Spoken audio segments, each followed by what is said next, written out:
Channel study with एजी। तो आज हम लोग डीएनए ब्लॉक को कंटिन्यू करते हैं। तो लास्ट दिन हम लोग देखे थे यहाँ तक फॉर्मेशन ऑफ कॉम्प्लेक्स कंपाउंड्स तक। आज हम लोग स्टार्ट करने वाले हैं कैटालिटिक प्रॉपर्टीज से। ठीक है, तो let's start. So the transition metals and their compounds are known for their catalytic activity. This activity is ascribed to their ability to adopt multiple oxidation state and to form complexes. Vanadium oxide, जिसको हम लोग vanadium 5 oxides भी, मतलब 5 वाला oxidation state वाला जो oxide रहता है, वो कॉन्टैक्ट प्रोसेस में हम लोग उसको यूज़ करते हैं। फाइनली डिवाइडेड आयरन जो रहता है वो हेबर्स प्रोसेस में यूज़ होता है। और निकेल तो हम लोग कैटालिटिक हाइड्रोजनेशन में यूज़ करते ही हैं, तो बहुत बार ये तो हम लोग ऑर्गेनिक में देख चुके हैं। Are some of the examples. Catalysts are a solid surface involve the formation of bonds between reactant molecules and atoms of the surface of the catalyst. First row transition metals utilize 3d and 4s electrons for bonding. This has the effect of increasing the concentration of the reactants at the catalyst surface and also weakening of the bonds in reacting molecules. मतलब इसका क्या effect रहता है? Increasing concentration of reactant. This has the effect of increasing the concentration of the reactant at the catalyst surface. और क्या करता है? और करता है weakening of the bonds in the reacting molecules. जो reacting molecules है उसमें activation energy को घटाता है, lowering the activation energy. ठीक है? So also because the transition metal ions can change their oxidation state, they become more effective as catalysts. तो क्योंकि वो अपने oxidation state को change कर सकते हैं, इसीलिए वो बहुत ज़्यादा और effective बन जाता है as a catalyst. ठीक है? So for example, जैसे हम लोग को पता है कि iron 3 catalyzes the reaction between iodide and persulfate. ठीक है? तो 2I- plus S2O8 2-, ये बहुत इंपॉर्टेंट एक रिएक्शन है। यहाँ से हम लोग क्या देखते हैं कि इसमें I2 और 2SO4 2-। तो यहाँ पे ये वाला जो रिएक्शन होता है, ये रिएक्शन हम लोग कहाँ पे यूज़ करते हैं? ये हम लोग यूज़ करते हैं जब हम लोग आयोडोमेट्रिक टाइट्रेशन करते हैं तब। तो 2I- plus S2O8 2- परसल्फेट आयंस, और उसमें से क्या निकलता है? I2 और SO4 2-। तो I2 एक वायलेट फ्यूम्स निकलता है, तो इसीलिए हम लोग को इसमें से समझ में आ जाता है। ठीक है, इसके बाद an explanation of this catalytic action can be given as 2Fe3+ plus 2I- gives 2Fe2+ plus I2, और 2Fe2+ plus S2O8 2- gives 2Fe3+ plus SO4 2-। मतलब N explanation of this catalytic action, मतलब ये जो कैटालिटिक एक्शन है इसको कैसे समझा सकते हैं? जैसे कि Fe3+ को Fe2+ में कन्वर्ट करना और Fe2+ को फिर से Fe3+ में कन्वर्ट करना। तो एक बार हम लोग यूज़ करें आयोडाइड आयन I- आयन, और एक बार हम लोग यूज़ करें परसल्फेट आयन। ठीक है, तो ये समझ में आ गया। तब आगे हम लोग देखते हैं क्या लिखा हुआ है। सो फॉर्मेशन ऑफ इंटरस्टिशियल कंपाउंड्स। तो अब ये लोग इंटरस्टिशियल कंपाउंड्स भी बनाते हैं। तो interstitial compounds are those which are formed when small atoms like hydrogen, carbon, nitrogen जो होते हैं वो किसमें ट्रैप हो जाते हैं? वो क्रिस्टल लैटिस के अंदर क्या हो जाते हैं? ट्रैप हो जाते हैं। They are usually non-stoichiometric and neither typically ionic nor covalent. मतलब ये typically ionic भी नहीं होते और covalent भी नहीं होते हैं। Neither typically ionic nor covalent. ठीक है?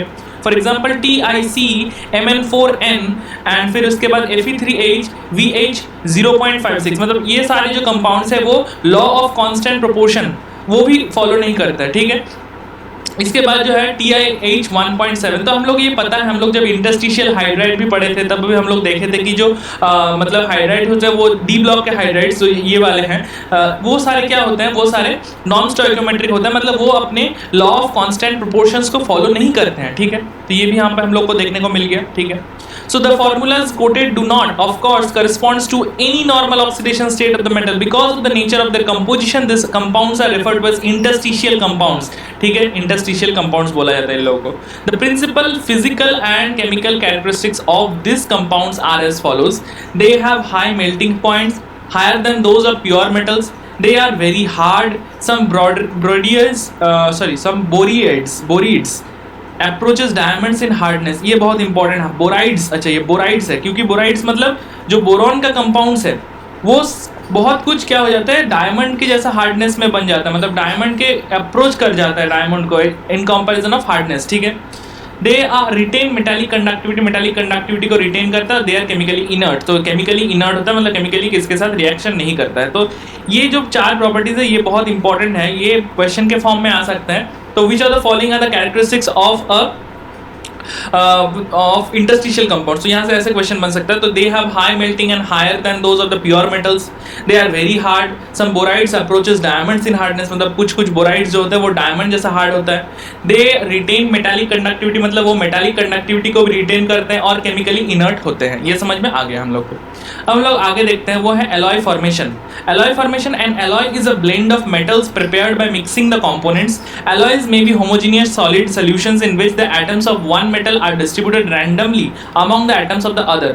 Such alloys are formed by atoms with metallic radii that are within about 15% of each other. ठीक है, सो मेटालिक रेडियाई का जो साइज होगा वो with in 15% of each other, मतलब एक दूसरे से 15% का ही सिर्फ डिफरेंस होना चाहिए, उससे ज़्यादा नहीं होना चाहिए।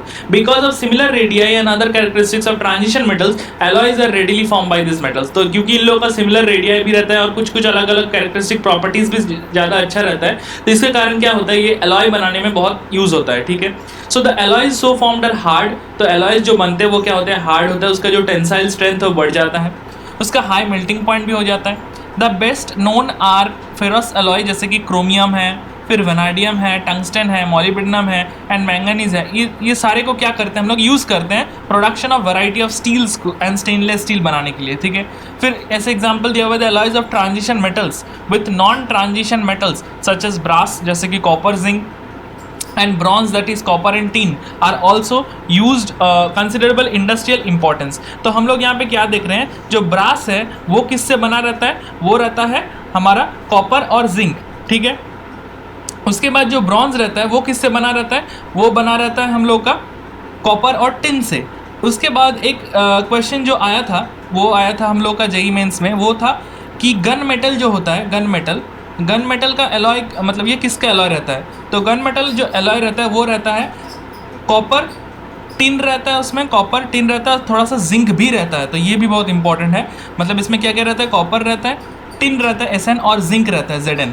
ठीक है, ये समझ में आ गया। तो कॉपर, टिन और जिंक, ये सारे का मिक्सचर बना के हम लोग को क्या बनता है, गन मेटल बनता है। तो ये समझ में आ गया। इसके बाद हम लोग आगे जाते हैं, यहाँ पे एक एग्जाम्पल दिया हुआ है, example 8.9, what is meant by disproportionation of an iodic oxidation state. Given an example, when a particular oxidation state becomes less stable relative to other oxidation state, one lower one higher, it is said to be undergo disproportionation. For example, manganese 6 becomes unstable relative to manganese 7 and manganese 4 is in acidic solution। तो manganese 6 जो है वो क्या हो जाता है, unstable हो जाता है manganese 7 और manganese 4 से। तो जैसे यहाँ पर हम लोग को देखने को मिल रहा है MnO4 2-, वो H+ मीडियम, एसिडिक मीडियम में क्या बना रहा है, मैंगनीज MnO4-, तो ये 7 ऑक्सीडेशन स्टेट वाला हो गया, और MnO2 जो +4 ऑक्सीडेशन स्टेट वाला हो गया, और 2H2O। ठीक है, अब हम लोग आगे देखते हैं।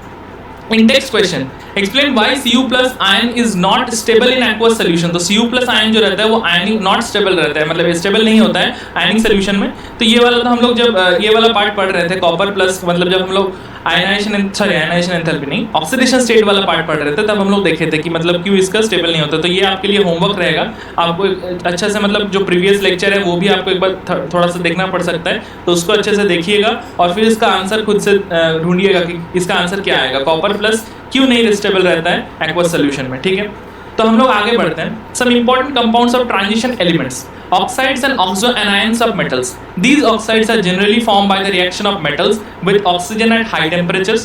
All the metals except scandium forms MO oxides which are ionic. The highest oxidation number in the oxides coincides with the group number and is attained in Sc2O3 to Mn2O7. Beyond group 7, no higher oxides of iron above Fe2O3 are known. Besides the oxides, the oxocation stabilizes V5 as VO2+, V4 as VO2+ and TI4 as TiO2+। ठीक है, तो ये समझ में आ गया। तो highest oxidation state रहता है इन द ऑक्साइड्स, वो coincides with the group number and is attained in Sc2O3 to Mn2O7। ठीक है, ये तो समझ में आएगा कि ग्रुप नंबर के साथ कोइंसाइड करता है, वो अटेंड होता है Sc2O3 टू Mn2O7 के बीच में। ठीक है, तो beyond group 7 the no higher oxides of iron above Fe2O3 are known. ठीक है, ये समझ में आ गया। अब हम लोग आगे देखते हैं, oxidation number of the metal increases. तो ऑक्सीडेशन नंबर जो रहता है वो मेटल का क्या होता है, इंक्रीज करता है, आयनिक कैरेक्टर डिक्रीज करता है। आयनिक कैरेक्टर डिक्रीज करते हैं। So in the case of Mn2O7 is a covalent green oil. ये क्वेश्चन एक बार आ चुका है, जैसे कि हम लोग को ऐसे देता है कि कैरेक्टरिस्टिक पूरा एकदम XYZ ऐसे करके रिएक्शन जो देता है ना, X के बाद ये Y बना, Y के बाद ये Z बना, तो यहाँ पे कुछ कैरेक्टरिस्टिक फीचर दे देगा, तो एक जगह लिख देगा ये कोवेलेंट मॉलिक्यूलर ये ग्रीन कलर का है। तो ग्रीन कलर का है मतलब हम लोग को समझना पड़ेगा ये Mn2O7 का बात हो रहा है, ठीक है। उसके बाद even CrO3 and V2O5 have low melting points. इनका क्या होता है, लो मेल्टिंग पॉइंट होता है। In this higher oxide the acidic character is predominant, तो एसिडिक कैरेक्टर बढ़ता है मतलब ज्यादा होता है, ठीक है। Thus Mn2O7 gives HMnO4 and CrO3 gives H2CrO4 and H2Cr2O7, ठीक है। अब V2O5 is however amphoteric। ये V2O5 जो होता है ये amphoteric रहता है, तो ये वाला क्वेश्चन बहुत बहुत इंपॉर्टेंट है। दो mainly acidic and it gives VO4 3- as well as VO2 plus as salts. In vanadium there is a gradual change from the basic V2O3 to less basic V2O4 and to amphoteric V2O5. V2O4 dissolves in acids to give VO2 plus salt. Similarly, V2O5 reacts with alkalis as well as acids to give VO4 3- and VO4 plus respectively.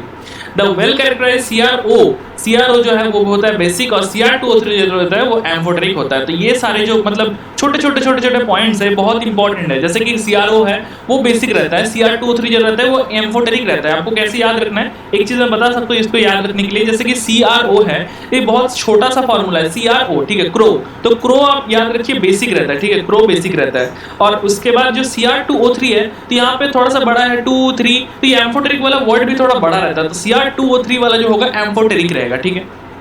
इसके बाद जो V2O5 react with alkalis as well as acid to give VO4 3- और VO4 plus, तो ये भी important है। जैसे कि V2O5 वाला जो मतलब ये हो गया वो किसके साथ मतलब एसिड और एल्कालीज और एसिड के साथ रिएक्ट करेगा तो क्या देगा, VO4 3- और VO4 प्लस देगा रेस्पेक्टिवली, ठीक है। तो ये समझ में आ गया हम लोग को। ये सारे जो पॉइंट्स है, ये वाला पैराग्राफ थोड़ा सा आप एक बार रीड कर लीजिए, थोड़ा सा इंपॉर्टेंट है, बहुत छोटा पॉइंट्स है। मैंने तो ऐसे डिस्कस कर दिए सारे points.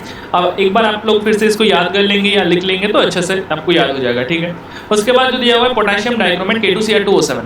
So potassium dichromate is a very important chemical used in leather industry। तो leather industry में ये oftenly used होता है, and as an oxidant for preparation of many azo compounds. So dichromates are generally prepared from chromate, which in turn are obtained by the fusion of chromite ore। तो ये कैसे बनता है, ये बनता है पहले तो प्रिपेयर्ड फ्रॉम क्रोमेट, क्रोमेट से प्रिपेयर होता है, which in turn are obtained by the fusion of chromite. मतलब क्रोमेट से पहले दो डाइक्रोमेट बनता है, लेकिन जो क्रोमेट है वो कहाँ से बनता है, वो क्रोमाइट ओर से बनता है, जो जिसका फॉर्मूला यहाँ पे दिया हुआ है। ये क्वेश्चन आ सकता है, ये दो मेटलर्जी में आ सकता है, मतलब ये वाला जो पॉइंट है ये मेटलर्जी में आ सकता है, लेकिन यहाँ पे इसका फॉर्मूला दिया हुआ है, क्रोमाइट ओर का फॉर्मूला FeCrO4, ठीक है, याद रखना चाहिए। उसके बाद विद सोडियम और potassium carbonate in free access of air, the reaction with sodium carbonate occurs as 4 FeCr2O4 plus 8 Na2CO3 plus 7 O2 gives 8 Na2CrO4 plus 2 Fe2O3 plus 8 CO2। तो ये वाला जो रिएक्शन है इसको आपको याद, मतलब मैं यहाँ पे एक डिस्क्लेमर देना चाहूँगा कि इसके ये वाला जो पार्ट है, ये वाला पार्ट में बहुत सारे रिएक्शन है, बहुत इंपॉर्टेंट रिएक्शंस है यहाँ पे। मतलब almost all the reactions are very important, and exam में एक बार या दो बार तो पूछ चुका है ऑलरेडी, अब और भी पूछ सकता है, क्योंकि ये वाला पार्ट जो है डीएनए ब्लॉक में सबसे इंपॉर्टेंट पार्ट है, ठीक है, पोटेशियम डाइक्रोमेट वाला, और उसके बाद जब हम लोग देखेंगे पोटेशियम परमंगनेट वाला, तो वो दोनों पार्टी बहुत इंपॉर्टेंट, ठीक है। अब इसके बाद जो है Na2 the yellow solution of sodium chromate. तो ये सोडियम क्रोमेट का जो येलो सोल्यूशन है ये फिल्टर किया जाता है और एसिडिफाई किया जाता है किसके साथ, सल्फ्यूरिक एसिड के साथ, to give a solution from which orange sodium dichromate बनेगा। तो Na2Cr2O7 which can be crystallise. तो Na2CrO4 जो है उसको एसिडिक मीडियम मतलब H2SO4 में हम लोग एसिडिफाई किए, और उसमें से क्या निकला, Na2Cr2O7.2H2O निकला। तो यहाँ पे वाटर ऑफ क्रिस्टलाइजेशन में आपको याद रखना चाहिए कि 2H2O बनता है प्लस 2Na प्लस H2O, ठीक है।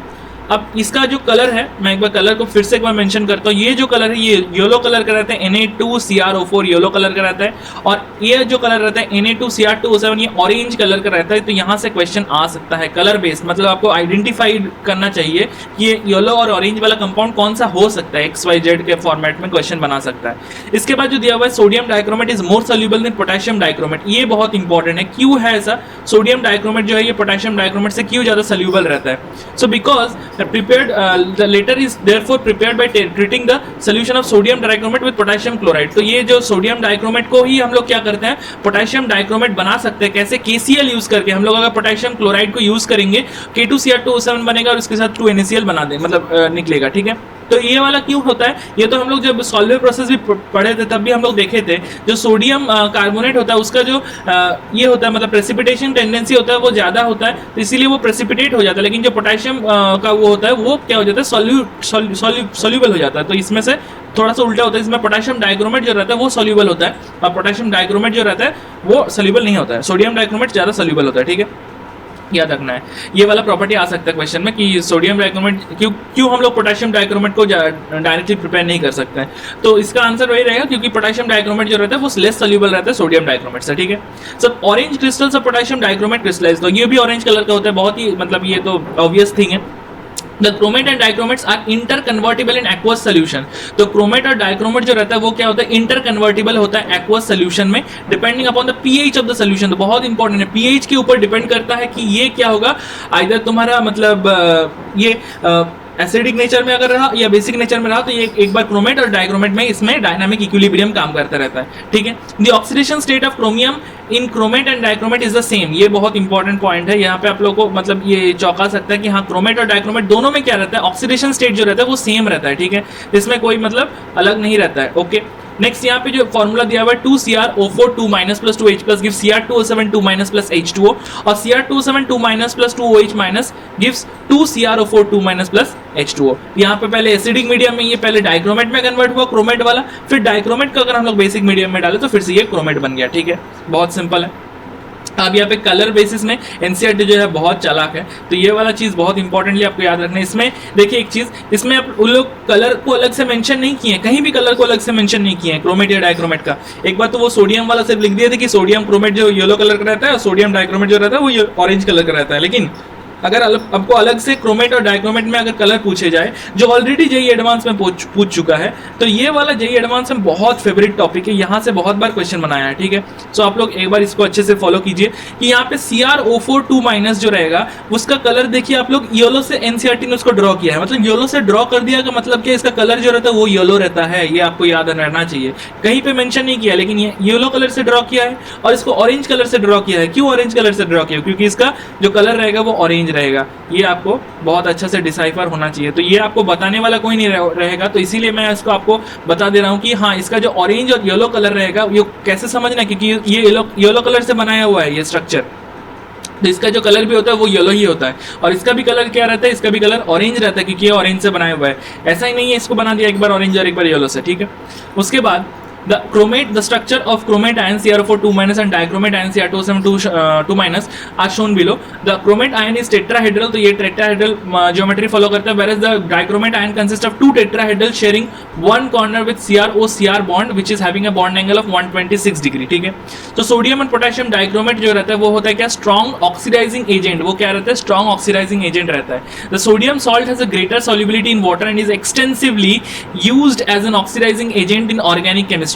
पोटेशियम डाइक्रोमेट जो रहता है वो used as a primary standard in volumetric analysis. तो वॉल्यूमेट्रिक एनालिसिस मतलब जब हम लोग कोई टाइट्रेशन करते हैं तो हम लोग पोटेशियम डाइक्रोमेट को यूज में लेते हैं as a primary standard maintain करने के लिए, ठीक है। In acidic solution its oxidising action can be represented as follow, Cr2O7 2- ये क्या बन जाता है, एसिडिक मीडियम में ये Cr3+ बनता है, याद रखना बहुत इंपॉर्टेंट, Cr3+ बनेगा। और this acidified potassium dichromate will oxidise iodide to iodine, sulphides to sulphur, tin to tin 4 बनेगा और आयरन 2 से क्या बनेगा, आयरन 3 बनेगा। The half reactions are noted below. So 6I- gives 3I2 + 6 electron और 3H2S जो होगा वो 6H+ + 3S + 6 इलेक्ट्रॉन। और यहाँ पे भी देख लीजिए SN2+ से SN4+ बनता है प्लस 6 इलेक्ट्रॉन और 6Fe2+ से 6Fe3+ बनेगा और वहाँ पे 6 इलेक्ट्रॉन निकलेगा, ठीक है। The full ionic equation may be obtained by adding the half cells reactions for potassium dichromate to the half cell of the reducing agent. For example, Cr2O7 2- plus 14H+ plus 6Fe2+ gives 2Cr3 plus 6Fe3 plus 7H2। तो ऐसे करके reaction बनाया जाता है। हम लोग को पता है, हम लोग रिडॉक्स चैप्टर में तो पढ़े ही होंगे आप लोग कि रिडॉक्स चैप्टर में क्या पढ़ते हैं हम लोग कि कैसे हम लोग रिएक्शन को लिखते हैं। ऑक्सीडेशन, एक हम लोग ऑक्सीडेशन हाफ सेल लिखते हैं और एक लिखते हैं हम लोग क्या, एक हम लोग लिखते हैं रिडक्शन हाफ सेल। तो एक ऑक्सीडेशन हाफ सेल, एक रिडक्शन हाफ सेल, ये दोनों हाफ सेल को हम लोग एक साथ कंबाइन करते हैं तो ये वाला बनता है जो टोटल रिडॉक्स रिएक्शन बनता है। ठीक है, अब इसके बाद हम लोग देखते हैं पोटेशियम परमंगनेट, जिसको हम लोग KMnO4 भी बोलते हैं। मतलब इसका फॉर्मूला KMnO4 हो, इसका हम लोग बोलते नहीं है KMnO4, लेकिन इसका फॉर्मूला KMnO4 है। ठीक है, so potassium permanganate is prepared by the fusion of MnO2। MnO2 जो रहता है इसका फ्यूजन किसके साथ करते हैं, एल्कली मेटल हाइड्रोक्साइड के साथ as an oxidising agent like KNO3 is used. तो ये बहुत important, this process produces the dark green K2MnO4। तो पहले तो ये डार्क ग्रीन K2MnO4 बनाता है जो डिस्प्रोपोर्शनेट करता है इन न्यूट्रल और एसिडिक सॉल्यूशन टू गिव क्या, परमंगनेट। ठीक है, तो 2MnO2 मैंगनीज ऑक्साइड, उसके साथ KOH कोई भी एल्कली, उसके साथ O2 ऑक्सीजन लेते हैं तो K2MnO4 बनेगा प्लस 2H2O। फिर उसके बाद MnO4 3 minus plus 4H plus gives MnO4 minus plus MnO2 plus 2H2O। ठीक है, समझ में आ गया। Commercially it is prepared by the alkaline oxidative fusion of MnO2 followed by the electrolytic oxidation of manganate, जैसे कि 6। तो ये वाला कमर्शियली कैसे बनता है, ये वाला बहुत इंपॉर्टेंट पॉइंट है। जैसे कि MnO2 को लेते हैं हम लोग, fuse with KOH oxidised with, ये तो बन गया मैंगनेट MnO4 2 माइनस। अब क्या बोल रहा है, अब इसको कैसे बनाया जाता है, prepare by the alkaline oxidative fusion of MnO2 followed by the electrolytic oxidation of manganate. तो यहाँ पे MnO4 2 माइनस को क्या कर देंगे, इलेक्ट्रोलाइट ऑक्सीडेशन कर लेंगे अल्कलाइन सॉल्यूशन में, तो MnO4 माइनस परमैंगनेट बनेगा। तो यहाँ पे मैंगनेट और परमैंगनेट में थोड़ा सा मतलब ये आपको समझना पड़ेगा। तो यहाँ पे लिखा हुआ है क्या, in the laboratory a manganese 2 iron salt is oxidized by peroxodisulfate to manganate, permanganate। so यहाँ पे लेबोरेटरी में कैसे बनाते हैं, लेबोरेटरी में हम लोग मैंगनेट को Mn2 plus S2 manganese 2 salt को क्या करते हैं, ऑक्सीडाइज करते हैं पेरोक्सोडाइसल्फेट से, S2O8 2 माइनस जो पेरोक्सोडाइसल्फेट रहता है उसको ऑक्सीडाइज कराते हैं 8H2 वाटर के प्रेजेंस में। तो यहाँ पे क्या हो जाता है, यहाँ पे हो जाता है MnO4 माइनस और 10SO4 2 माइनस और 16H प्लस। ठीक है, the potassium permanganate forms dark purple almost black color crystals which are isostructural with those of KClO4। तो यहाँ पे क्वेश्चन बहुत बार आ चुका है कि KMnO4 का जो स्ट्रक्चर रहता है परमंगनेट, इसका स्ट्रक्चर किसके साथ आइसोस्ट्रक्चरल रहता है, ये KClO4 के साथ आइसोस्ट्रक्चरल रहता है, पोटेशियम क्लोरेट। ठीक है, the salt is not very soluble in water, 6.4 gram out of 100 gram of water घुलता है। so but when heated it completely dissolved, it decomposes at 513 Kelvin। so 2 KMnO4 उसको हम लोग लिखेंगे तो ये क्या होगा, K2MnO4 और इसके साथ MnO2 और उसके साथ O2। तो ये वाला रिएक्शन एक बार जेईई एडवांस में पूछ चुका है कि इसमें कौन सा फॉलोइंग रिएक्शन में ऑक्सीजन रिलीज होता है। तो यहाँ पे हम लोग याद रखना है कि KMnO4 को अगर हम लोग हीट करेंगे बहुत हाई टेम्परेचर में, जैसे कि 513 केल्विन में, तो यहाँ पे क्या हो जाएगा, यहाँ पे K2 MnO4 मतलब एक मैंगनेट बनेगा, एक क्या बनेगा MnO2 मैंगनीज डाइऑक्साइड बनेगा और इसके साथ एक क्या बनेगा, ऑक्सीजन भी बनेगा। ये बहुत बहुत इंपॉर्टेंट पॉइंट है। It has 2 physical properties of considerable interest. तो it's intense colour and its diamagnetism along with the temperature dependent weak paramagnetism। मतलब इसका जो टेम्परेचर डिपेंडेंसी है किसमें, पैरामैग्नेटिज्म और डायमैग्नेटिज्म में। they can be explained by the use of molecular orbital theory which is beyond the present scope। तो मतलब ये हम लोग का बुक का स्कोप के बाहर है, तो इसको हम लोग उतना खास डिस्कस भी नहीं करने वाले हैं। यहाँ पे जो स्ट्रक्चर दिया हुआ है वो सबसे आप मान लीजिए सबसे इंपॉर्टेंट है। डी ब्लॉक में पूरा चैप्टर में सबसे ज्यादा इंपॉर्टेंट ये चीज है, क्योंकि आपको अगर 10 क्वेश्चन बना रहे हैं, हम सपोज एग्जांपल बता रहे हैं, आप अगर 10 क्वेश्चंस बना रहे हैं तो उसमें से आपको 3 क्वेश्चन या 4 क्वेश्चन तो इसी के ऊपर मिलेगा, ये टॉपिक के ऊपर ही सिर्फ, कि इसका स्ट्रक्चर, इसका पैरामैग्नेटिज्म या डायमैग्नेटिज्म, इसका कितना ऑक्सीजन के साथ डबल बॉन्ड रहता है, इसका क्या कलर रहता है, ये क्या मतलब इसका क्या ऑक्सीडाइजिंग प्रॉपर्टी, इसका क्या रिड्यूसिंग प्रॉपर्टी, सारा कुछ आपको यहीं से मिल जाएगा। This can be explained by the use of molecular orbital. तो ठीक है, द मैंगनेट एंड परमैंगनेट, तो पहला वाला जो है वो टेट्राहेड्रल, हाँ टेट्राहेड्रल ज्योमेट्री ही रहता है दोनों का। तो manganate and permanganate ions are tetrahedral geometry. The pi bonding takes place by overlap of p orbital of oxygen and d orbitals of manganese. ये इंपॉर्टेंट है, d ऑर्बिटल मैंगनीज का use होता है, p ऑर्बिटल ऑक्सीजन का use होता है। ठीक है, the green manganate is paramagnetic in nature. तो हम लोग इसको नीचे लिख लेते हैं, ये जो है मैंगनेट वो है पैरामैग्नेटिक, हम लोग ठीक से लिखते हैं इसको पैरामैग्नेटिक। यह है क्या, पैरामैग्नेटिक। जो हम लोग का मैंगनेट रहता है वो पैरामैग्नेटिक रहता है, पैरामैग्नेटिक। और जो हम लोग का परमैंगनेट रहता है वो डायामैग्नेटिक रहता है, वो डायामैग्नेटिक रहता है। तो इसको याद रखना है। कैसे याद रखेंगे, जो पर है वो डाया होगा, क्योंकि जो पर है वो पैरा नहीं हो सकता ना, तो पर पैरा नहीं हो सकता। पर is permanganate is diamagnetic and magnet is paramagnetic. तो ऐसे करके कुछ मतलब कुछ भी वियर्ड सा बना के आप लोग को याद तो रखना ही है ऑलमोस्ट, क्योंकि इसको याद नहीं रखोगे तो बहुत सारे क्वेश्चन नहीं बनेंगे, क्योंकि ये डायरेक्ट क्वेश्चंस आते हैं यहाँ से, ठीक है। Unpaired because of one unpaired electron but the permanganate it's diamagnetic due to the absence of unpaired electron, ठीक है।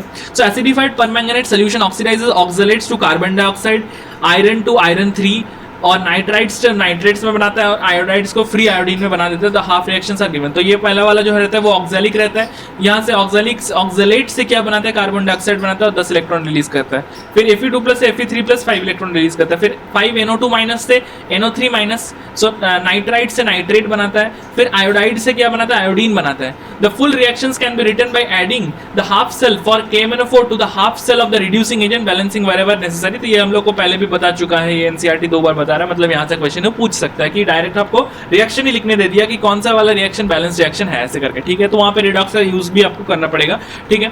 If we represent the reduction of permanganate to manganate, manganese dioxide and manganese two salt by the half reaction, so पहले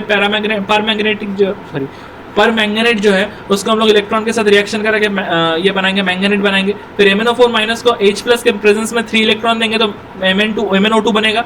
फिर उसके बाद MnO4- मतलब permanganate को हम लोग 8H+ देंगे और 5 इलेक्ट्रॉन देंगे तो Mn2+ बनेगा। So we can very well see that the hydrogen ion concentration of the solution plays an important role in influencing the reaction. So although many reactions may be understood by consideration of redox potential, kinetics of the reaction is also an important factor. Permanganate at H+ concentration is equals to 1 should oxidize water, but in practice the reaction is extremely slow unless either manganese 2 ions are present or the temperature is raised. A few important oxidizing reactions of KMnO4 are given below. So in acidic solution, iodine is liberated from potassium iodide. So 10I- plus 2MnO4- plus 16H+ gives Mn2+ plus उसके साथ क्या बनेगा 8H2 plus 5H2. तो ये जो सारे reactions यहाँ पे लिखा हुआ है एसिडिक सोल्यूशन में, फिर बेसिक सोल्यूशन, फिर न्यूट्रल अल्कलाइन, फ्रेंडली अल्कलाइन वाला में, तो ये सारे बहुत बहुत इंपॉर्टेंट है. मैं एक बार अच्छे से इसको डिस्कस करता हूँ. तो पहले लिखा हुआ है iodine is liberated from potassium iodide. तो पहले पोटेशियम आयोडाइड को अगर हम लोग MnO4- के साथ रिएक्शन करेंगे इन प्रेजेंस ऑफ एसिडिक सोल्यूशन तो Mn2+ बनेगा. तो ये आपको याद रखना है कि जो MnO4- है, मतलब जो परमैंगनेट का जो ये रहेगा वो एसिडिक मीडियम में हमेशा Mn2+ में कन्वर्ट होगा. ये आपको याद रखना है, ठीक है.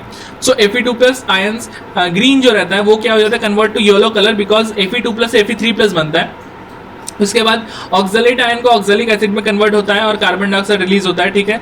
सॉरी, ऑक्सलेट आयंस और ऑक्सैलिक एसिड किस में कन्वर्ट होता है, कार्बन डाइऑक्साइड में कन्वर्ट होता है, ठीक है. 333 केल्विन. उसके बाद जो रहता है hydrogen sulphide is oxidised, sulphur being precipitated. So H2S gives 2H+ plus S2-, तो 5S2- plus 2 MnO4- plus 16H+ क्या बनाएगा, Mn2+ बनाएगा, 8H2 बनेगा और 5 सल्फर बनेगा, ठीक है. उसके बाद सल्फ्यूरस एसिड्स और sulphide is oxidised to a sulphate और सल्फ्यूरिक एसिड. सो ये बनेगा SO3-2-. यहाँ से क्या बनेगा, सल्फाइड जो है वो MnO4- के प्रेजेंस में और H+6H+ के प्रेजेंस में Mn2+ और SO4-2- बनाएगा, ठीक है. उसके बाद जो नाइट्राइट है वो नाइट्रेट में कन्वर्ट होगा, लेकिन Mn तो Mn2+, MnO4- तो Mn2+ में कन्वर्ट होगा ही, इसमें कोई दो राय नहीं है, ठीक है. उसके बाद जो है न्यूट्रल या फेंटली अल्कलाइन मीडियम में क्या होता है, ये वाला भी हम लोग देख लेते हैं. तो MnO4- इसमें MnO2 में कन्वर्ट होता है. तो MnO4- को हमेशा आपको किस में कन्वर्ट करना है, इन बेसिक या न्यूट्रल मीडियम में MnO2 में कन्वर्ट करना है. तो इसको याद रखना है. तो ये जो है फिर थायोसल्फेट H2O3- जो है उसमें उसको भी किस में कन्वर्ट करेंगे, 8MnO2 और उसके साथ सल्फेट SO4-2- plus 2H-. और मैंगनस सॉल्ट जो Mn2+ है उसको अगर देंगे तो फिर से MnO2 बनेगा, लेकिन इसके बाद सिर्फ H+ बनेगा. This presence of zinc sulphate और zinc oxide catalyses the reaction, ठीक है. So permanganate titrations in presence of hydrochloric acids are unsatisfactory since hydrochloric acid is oxidised to chlorine. ये बहुत बहुत इंपॉर्टेंट पॉइंट है. इसके बाद जो है besides its use in analytical chemistry, potassium permanganate is used as a favorite oxidant in preparative of organic chemistry. Okay, its uses for the bleaching of wool, cotton, silk and other textile fibers and for the decoloration of oils are also dependent on its strong oxidizing power. तो ये वाला हम लोग को uses में समझ में आ गया. अब इसके बाद जो रहता है, मैंने तो पहले ही बता चुका है कि यूजेस जो है वो किस में यूज होता है, वो मैच द कॉलम वाले क्वेश्चंस में बहुत सारे फॉर्म होते हैं. इधर कंपाउंड्स का नाम लिखा रहेगा और इधर उसका एक एक करके यूज लिखा रहेगा, मतलब एक एक करके, मतलब जैसे कि MnO4 का एक ही सिर्फ यूज लिखा रहेगा, लेकिन उसको मतलब जम्बल्ड कर दिया जाएगा, तो आपको मैच द कॉलम फॉर्मेट में लिखना पड़ेगा, जैसे A का 1 या B का 3 ऐसे करके आपको मतलब ये ऑप्शन बनाया रहेगा, ऐसे C का वो ऐसे करके लिखा रहेगा एक एक ऑप्शंस में, तो आपको वहां से मैच द कॉलम बनाना पड़ेगा। तो ये यूजेस भी बहुत सारे इंपॉर्टेंट बन जाता है, ठीक है। इसके बाद हम लोग आते हैं इनर ट्रांजिशन एलिमेंट्स में। इनर ट्रांजिशन एलिमेंट जो है वो क्या है, F block elements. So the F block consist of 2 series, the lanthanoids जिसमें 14 एलिमेंट्स होते हैं, जैसे कि फॉलोइंग लैंथेनम, एंड एक्टिनॉइड्स जिसमें 14 एलिमेंट्स होते हैं उसमें भी, जिसको एक्टिनियम के बाद जो आते हैं। Because lanthanum closely resembles the lanthanoid, it is usually included in any discussion of the lanthanoids for which the symbol Ln is also used. Okay. Similarly, a discussion of the actinoids includes actinium besides the 14 elements constituting the series. The lanthanoids resemble one another more closely than do the members of ordinary transition elements in any series. They have only one stable oxidation state. मतलब उनका सिर्फ एक oxidation stable होता है. And their chemistry provides an excellent opportunity to examine the effect of small change in size and nuclear charge along a series of otherwise similar elements. The chemistry of the actinoid is, on the other hand, much more complicated. The complication arises partly owing to the occurrence of a wide range of oxidation states in these elements and partly because of their radioactivity creates special problems in their study. The two series will be considered separately. ठीक है। तो पहली बात जो है lanthanoids, the lanthanoids जिसमें हम लोग देखते हैं कि इसका name, symbol, electronic configuration of atomic and some ionic states and atomic and ionic radio of lanthanum and lanthanoids, ये सारे हम लोग को देखते हैं एक बार। तो इलेक्ट्रॉनिक कन्फिगरेशन जो पार्ट है फर्स्ट वाला, वो क्या लिखा हुआ है, it may be noted that atoms of these elements have electronic configuration with 6s2 common but with variable occupancy of 4f level. 4f level क्या होता है, वो variable रहता है. So however the electronic configuration of all the tripositive ion, जो the most stable oxidation state रहता है of all the lanthanoids, are all the form 4fn. n is equals to 1 to 14 with increasing atomic number. तो ये वाला जो part है, इसके बाद से हम लोग नेक्स्ट वाला वीडियो में कंटिन्यू करेंगे, तो और एक वीडियोस में ये पूरा पार्ट कंप्लीट हो जाएगा. तो thank you, have a nice day.